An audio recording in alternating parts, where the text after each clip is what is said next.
अस्सलाम वालेकुम। उम्मीद करता हूँ आप सब लोग खैर ऑफिस से होंगे। इस वीडियो में एक तो मैं फाइनल टर्म रिज़ल्ट डिक्लेरेशन के बारे में बात करूँगा और दूसरा आजकल स्टूडेंट्स को काफ़ी कन्फ्यूजन हो रही है, या तो रॉन्ग इन्फॉर्मेशन कह सकते हैं या फिर ग्रुप्स के अंदर जो लेस इन्फॉर्मेशन मुहैया की जाती है उस वजह से स्टूडेंट काफ़ी कन्फ्यूजन का शिकार होते हैं, तो उस बारे में मैं बात करूँगा। तो सबसे पहले बात कर लेते हैं ब्लॉकिंग ऑफ VULMS।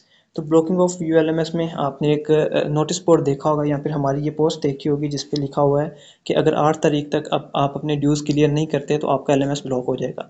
याद रखिए ये उन ड्यूज़ की बात हो रही है जो 8 मार्च से पहले के ड्यूज़ हैं, मतलब पहले की कोई आपकी फीस पड़ी हुई है वो आपने पे नहीं की तो आपका LMS ब्लॉक होगा। लेकिन एक वोचर है लास्ट वाला जो 11 मार्च, जिसकी लास्ट डेट 11 मार्च है, कुछ स्टूडेंट्स का वोचर है जिन्होंने इंस्टॉलमेंट की होगी। उस वोचर की यहाँ पे बात नहीं हो रही। वो वोचर अगर आप नहीं भी पे करते तो उसकी वजह से आपका LMS ब्लॉक नहीं होगा। ये जो LMS ब्लॉक वाली बात है ये पिछली ड्यूज़ की है, जो 8 मार्च से पहले वाली आपकी ड्यूज़ पड़ी हुई है, फीस पड़ी हुई है, उनकी बात हो रही है। उसकी वजह से आपका LMS ब्लॉक होगा। 11 मार्च वाला जो वोचर है उसकी वजह से आपका LMS ब्लॉक नहीं होगा। वो आप 11 मार्च तक कर सकते हैं, पे कर सकते हैं, या 11 मार्च के बाद भी पे कर सकते हैं। लेकिन 11 मार्च के बाद पे करने से आपको पता है कि चार्जेस ज़्यादा पे करने पड़ते हैं।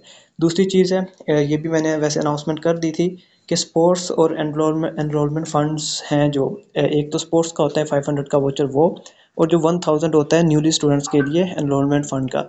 ये दोनों भी एक दो ऐसे वोचर्स हैं, अगर ये आप पे नहीं करते तो इसकी वजह से भी आपका LMS ब्लॉक नहीं होता। बट ये है कि आपको डिग्री के अंदर या कह लें कि 8 सेमेस्टर्स के अंदर ये पे करने होंगे। इसकी वजह से LMS ब्लॉकिंग में कोई इशू नहीं आएगा। अब बात कर लेते हैं हमारे रिज़ल्ट डिक्लेरेशन के बारे में। तो यहाँ पे मैंने एडमिशन डिटेल्स भेजी थी, उसी पे हम चले जाते हैं। यहाँ पे हम बात करते हैं फाइनल सेमेस्टर का जो रिज़ल्ट है वो अनाउंस होगा इंशाल्लाह 11 मार्च को। 11 मार्च को 10 की बजे तक आपको जो रिज़ल्ट है वो अनाउंस हो जाएगा। इसके बाद जो आपकी क्लासेस स्टार्ट होनी है वो अप्रैल 1 से स्टार्ट होंगी।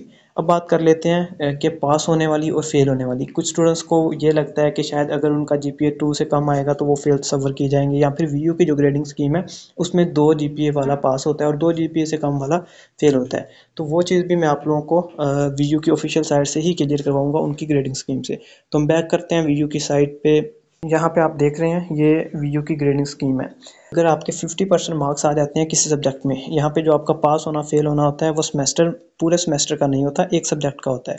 हर सब्जेक्ट का अलहदा पास अलहदा फेल होगा। अगर आपके 50% मार्क्स आ जाते हैं किसी भी सब्जेक्ट में से तो वो सब्जेक्ट आपका पास तस्वर किया जाता है। और अगर आपके 50% मार्क्स आ जाते हैं तो पास तो आप होंगे, कितने कितने GPA से पास होंगे ये भी देख लेते हैं। अगर आपके 50% मार्क्स आते हैं तो आपको 1 GPA दिया जाएगा और साथ D ग्रेड दिया जाएगा। आपका सब्जेक्ट पास होगा लेकिन D ग्रेड के साथ 1 GPA के साथ। अब इसी को हम यहाँ पे देखते हैं। अगर बिलो 50 आता है, मतलब 50% से आपके कम मार्क्स आएंगे, तो आपका जो GPA है वो 0 होगा और आप फेल तस्वर किए जाएगा, उसका आपको F ग्रेड मिलेगा। उसके बाद बात करते हैं अगर आपके 50 से 60 मार्क्स आते हैं, 50 से 60% मार्क्स पे आपको 1 से लेके 1.99 तक GPA दिया जाएगा और आपको D ग्रेड दिया जाएगा। आप D ग्रेड से लेकिन पास तस्वर होंगे। उसके बाद बात कर लेते हैं 61 से 67% तक अगर आप मार्क्स लेते हैं तो आपको 2 से 2.65 तक GPA दिया जाता है और उसके बाद C ग्रेड के साथ आपको पास किया जाता है। तो ये बाकी की डिटेल्स भी है। अगर आप 85 से 89 तक मार्क्स लेते हैं तो आपको 4 GPA दिया जाता है और A ग्रेड के साथ आप पास होते हैं। यहाँ पे बात कर लेते हैं कि जो F ग्रेड है वो उसका उन सब्जेक्ट्स का आपके लिए क्या होगा और जो D ग्रेड है उनके आपके लिए क्या होगा। जो तो होंगे F ग्रेड। अब आप जब रिज़ल्ट के बाद कोर्स सिलेक्शन ओपन होगी तो आपके कोर्स सिलेक्शन के अंदर एक तो आपको न्यू सब्जेक्ट्स शो हो रहे होंगे, उसके साथ ही आपको फेल हुए सब्जेक्ट्स भी शो होंगे। आप लोग फेल हुए सब्जेक्ट्स आप इसी सेमेस्टर में भी रख सकते हैं या इससे अगले सेमेस्टर में भी रख सकते हैं। आपके सब्जेक्ट्स के लिए कुछ लिमिट होगी, लाइक आपने 6 सब्जेक्ट रखने हैं, 6 से ज़्यादा नहीं रख सकते। आप चाहें तो 6 के 6 न्यू सब्जेक्ट रख लें, या फिर अगर कोई फेल सब्जेक्ट है वो साथ रख लें, फिर आपको न्यू में से एक आधा स्किप करना पड़ेगा। फेल सब्जेक्ट आप किसी भी सेमेस्टर में अगेन रख सकते हैं। उसके बाद बात कर लेते हैं D ग्रेड की और C ग्रेड की। जिन सब्जेक्ट में आपका C ग्रेड आता है या फिर D ग्रेड आता है, यूनिवर्सिटी उनको भी आपको अगेन क्लियर करने की इजाज़त देती है। मतलब ये है कि जब आप कोर्स सिलेक्शन कर रहे होंगे तो जैसे फेल वाले सब्जेक्ट आपको ऊपर शो हो रहे होंगे, इसी तरह C और D ग्रेड वाले सब्जेक्ट भी आपको अगेन शो हो रहे होंगे। लेकिन ज़रूरी नहीं है वो आप रिपीट करें या ना करें। वो जस्ट इसलिए दिए जाते हैं कि अगर किसी ने इम्प्रूव करना है, वो अपने अच्छे मार्क्स लेना चाहता है, तो वो उन सब्जेक्ट्स को अगेन रख सकता है, अगेन पढ़ सकता है। लेकिन अगर आप नहीं पढ़ना चाहते तो आप उनको नहीं रखेंगे, वो कोर्स सिलेक्शन में शो ज़रूर हो रहे होंगे, बस आपने उनको इग्नोर करना है। आपने रखने हैं तो F वाले रखने हैं, या फिर न्यू जो आपके कोर्सेज होंगे, न्यू जो सब्जेक्ट्स होंगे, आपने वो सिलेक्ट करने हैं कोर्स सिलेक्शन के अंदर। आप सी ग्रेड वाले, डी ग्रेड वालों को इग्नोर करेंगे, और अगर आप रिपीट करना चाहते हैं, इंप्रूव करना चाहते हैं, तो वो आप उन सब्जेक्ट्स को भी रख सकते हैं। याद रखिएगा, जो मैंने कहा कि आपके लिए लिमिट होती है कि आपने 6 सब्जेक्ट्स ही रखने हैं, वो लिमिट के अंदर रह के आपने सी ग्रेड या डी ग्रेड जो भी सब्जेक्ट रखने हैं, उन लिमिट्स के अंदर रह के रखने हैं। बाकी रिजल्ट का मैं आपको पहले भी बता चुका हूँ। इंशाल्लाह 11 मार्च को 10 बजे तक आपका जो रिजल्ट है वो अनाउंस हो जाएगा।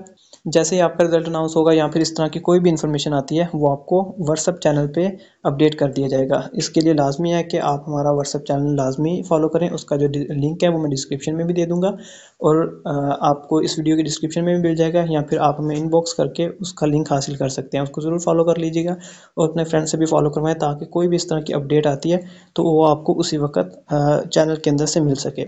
शुक्रिया। अस्सलाम वालेकुम।